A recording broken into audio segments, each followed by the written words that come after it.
All right, hi first grade. So the first thing I want you to do before you start our next project is to finish, if you haven't finished, your window project.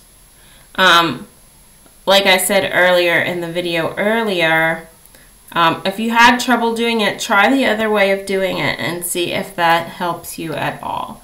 But it's really important that you send me your artwork from last week so I can put it into our art show for the all-school art show, which is actually a presentation or a slideshow of all of our work that we've been doing, okay, with the window. So make sure you do that first, all right? All right, now that we've gone through that, today what we're going to do is talk about this painting here. This painting was done by an Austrian painter named Gustav Klimt. He was a member of the Vienna Secession movement, and as you can see, this is a very interesting painting. What does it look like to you? What do you see when you're looking at this painting? We see these swirls. We have these little kind of like, they almost look like eyeballs to me. We have this nice lady here. So it looks like she's hugging. We have a lot of shapes, right? But what do you think this painting represents? There's something more. It's not just a tree sitting there. There's something more about this painting. What do you see? What do you think this painting is about? It's called the Tree of Life. The Tree of Life. So, basically, I'm going to tell you what it means. So you guys can interpret it the way you want to interpret it, but a lot of people interpret this as the relationship between heaven and earth, and kind of also life and death in a way. Do you see this bird here? This is I think it's a raven, and it does represent death, but it's also just so beautiful with all these swirls. We have shapes in here, circles, which when we looked at Kandinsky in the beginning of the year, remember when we did the color swatches? It's got a similar vibe to that. And Kandinsky thought circles represented the beginning and the end. And that's kind of what we're talking about here, the beginning and the end. And so there's a lot of symbolism within this art piece. All right. So what we're going to do,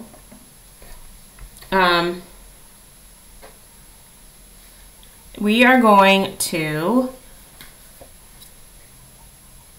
try our hardest to make a tree, our own very tree of life. Okay. So what you're going to need for this project is a pencil, an eraser, a Sharpie. I'm going to use the better Sharpie. I'm going to use a Sharpie here. And then something to color with. I'm going to use crayons, but you can use watercolor, you can use markers, you can use oil pastels or color pencils, whatever you want to use, okay? But I am going to use crayons. I might get creative and decide to throw a little watercolor on there too. But right now, this is what I'm going to start with, all right? So when you're creating your tree of life, you're going to put this away because we don't need that yet. You're going to start with a pencil and paper. And basically what you're going to do is you're going to start with the trunk of the tree. And I don't know if you see here, this beautiful trunk here. So we're going to start with the trunk of the tree. All right, and we're just going to make two lines that kind of go up on either side. You want them to be about as wide as 2 fingers, okay? All right, so you have two parallel lines. Now what you're going to do is you're going to start to go up. And instead of going into a branch like we would usually do a tree like from real life, we're doing this a little bit more abstract. So we're going to just take this line, and this is the fun part. We're going to make a little swirl. Get really in there. There we go. All right. And just like when I teach you guys about the Y technique, it's similar, but instead of doing a Y, you're doing swirls. So you're just going to continue to make swirls that come off of each thing, each branch, abstract branch, and on the other side too. So you're going to come up and you're going to go around.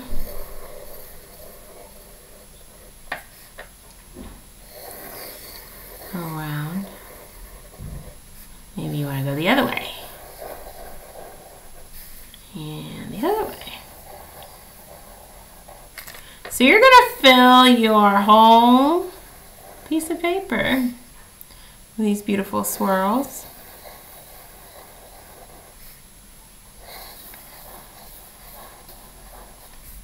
I'm actually going to do a few down here too.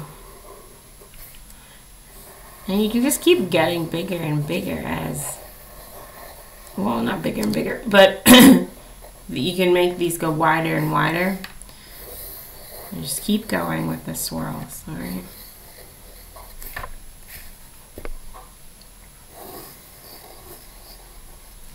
Awesome. All right, here we go.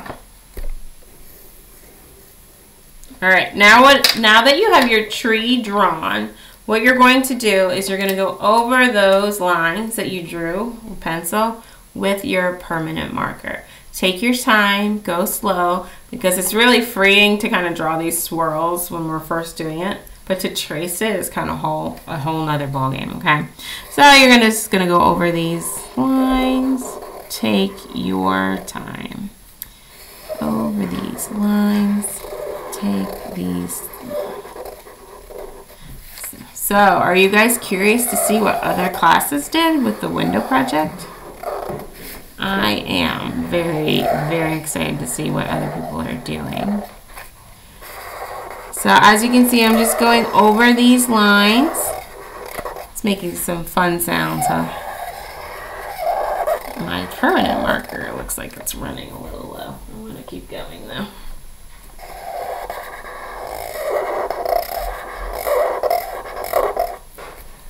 And I'm still going.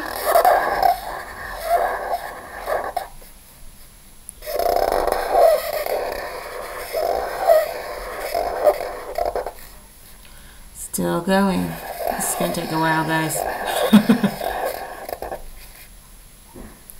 But just look how cool it looks as you darken those lines and really define them. You're getting really nice here. Jeez, it sounds terrible. How do you make that stop? I'm just going to keep going. Oop, I went too fast. See how I went too fast? Other side. I did it again. I go slowly. Slowing down. Slowing down. There we go. Oh, here. Now if you finish and you see a space that you think you want to add a swirl, you may do that. Just make sure you do with a pencil first. And if you want to do maybe a few inside of this trunk area, you can do that too. Just make sure that you first do it in pencil, and then you can do it in the permanent marker. All right, here we go. Here's my tree of life. Once you're done, you don't have to do this if you don't want to, but sometimes this bothers people to have those pencil lines underneath. I missed some of my lines because I was rushing. So I'm just going to erase the lines that you can see that don't match up with my permanent marker. And it looks a little bit cleaner. All right. All right, so once you've done that, I want you to pick a background color for your tree. I'm going to do yellow because that's my favorite color. Pick a lighter color because you'll be able to see the detail of the tree. This is your focal point. This is what you want. This is your what you want people to see. So when you're picking a color, pick a color that'll help pop that tree, okay? And what you want to do, I'm using crayon, so I'm going to take off this wrapper. I used to be way better at this. You know what really works though? If you ever want to take a lot of wrappers off, like sometimes I do that with broken crayons and I'll recycle them. If you soak them in water, these will come right off. But only do that if you're doing a lot of them. You don't want to just start soaking your crayons. All right, so I have my paper coming off. This is taking a really long time, guys. Sometimes I get anxious doing these. I feel like I'm not doing them fast enough. All right, here we go. So I have taken the paper off. This is a nice pile of paper, crayon paper. All right, and instead of using the point of my crayon, I'm using the side. And I'm just gonna lightly go over this tree. Okay, just lightly. You still want the tree to come through. So I'm just going over this.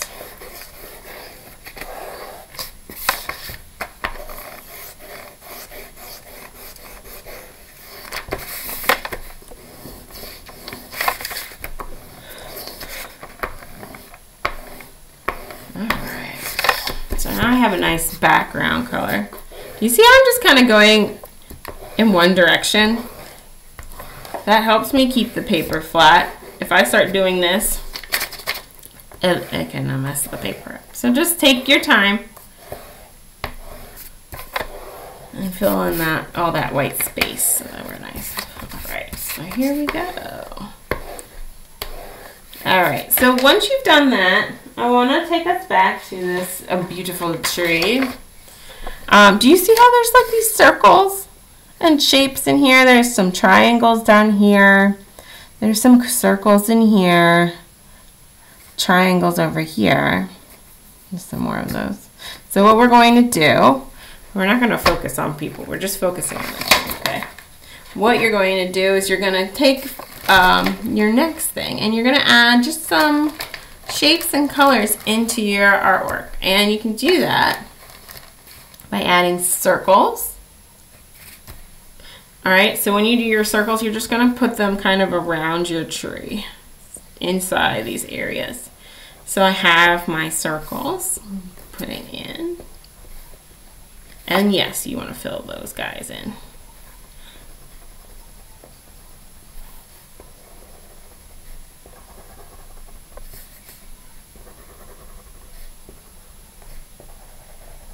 Gratifying. I'm just gonna do a few more. I'm gonna do some red ones.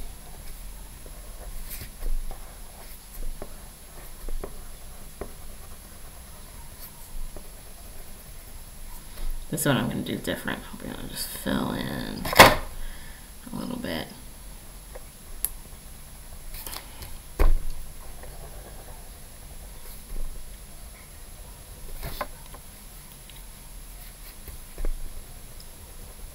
Alright, so I have some nice circles in there.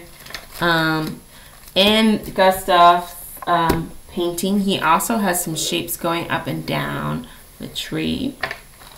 I really like how he uses, I'm losing my voice, guys. I really like how he uses these little triangles. So I'm going to add some of those in there too. Some triangles. What do you think the triangles represent in his painting? What do you think they could represent?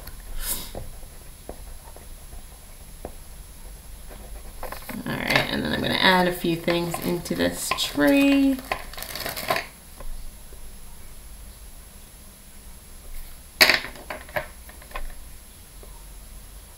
You can do multiple colors here.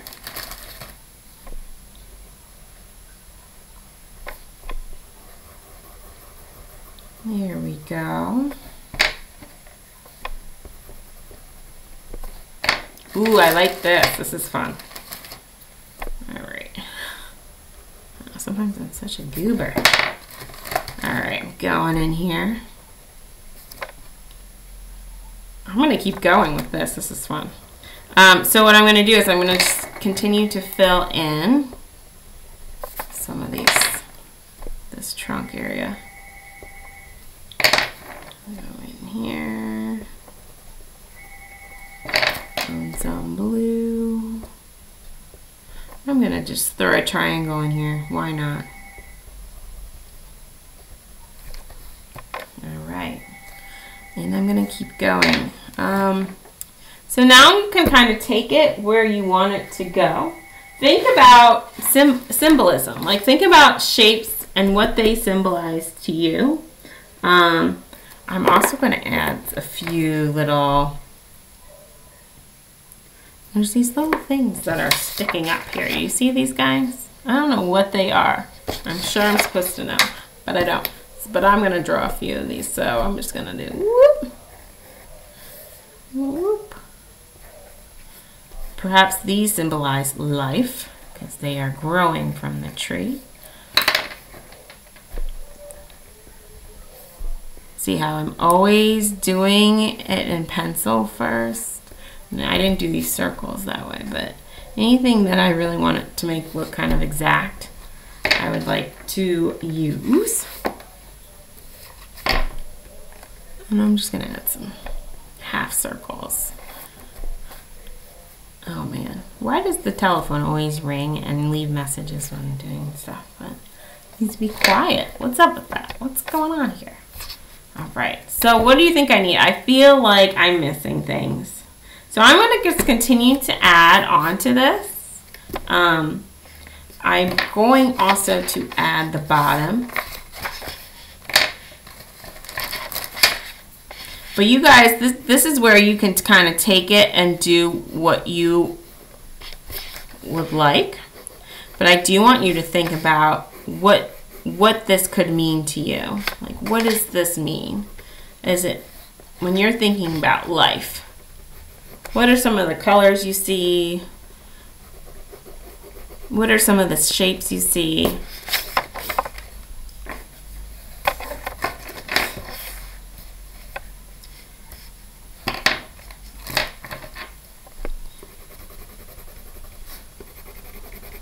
Alright, so I'm just getting abstract here. I'm just filling this in interestingly. I'm just going to keep going. Alright, so now it's kind of up to you. You guys can continue to fill this in, add details, add shapes. I'm enjoying myself, so I'm hoping you will enjoy yourself while you do this. And if you really wanted to add some color to your swirls, you can do that. But just make sure that you keep that swirl a swirl, meaning don't just cover over it. If you want to add some color, just go in there and do a little bit within the swirl, okay?